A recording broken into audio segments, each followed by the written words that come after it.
My philosophy is that the only reason you eat is to make an immune system, detoxify your body, and make energy.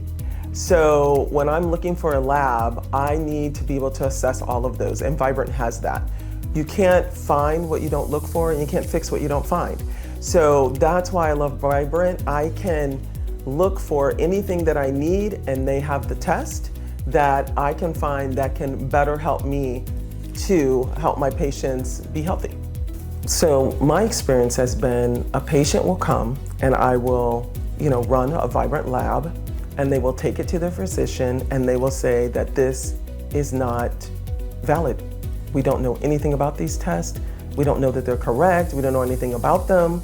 And so I was surprised. I was shocked and surprised at that. I think that they're used to just getting labs from other places that aren't as comprehensive, that aren't as complete. And a lot of these antibody tests and things like that they use, that Vibrant use, were created by the same doctor, right? The same person created a lot of these antibody tests that we do. They just haven't seen it in a different format.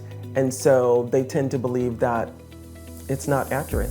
Physicians these days are not spending time listening to the patient, right? So if I don't we know 90% of our information comes from history and a good physical examination.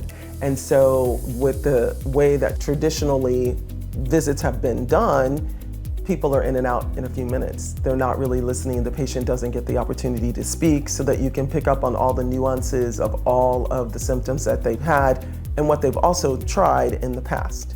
So I think that's part of it. So when I ask, questions to Landon, my rep, Christina, when I ask questions, if someone says, I don't know, but I will find out, they do find out. They get back to me, I get an email.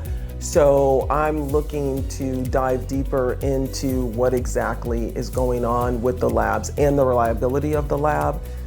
And so I have found that they have always gone back to me and even taken suggestions related to adding graphics to the labs so that it can be more patient-friendly, so it's easier to explain to a patient what's happening, and then it's easier to point out what area of the pathway the problem is and where you're getting the backup in the pathway and that type of thing. So yeah, they've been fantastic with that.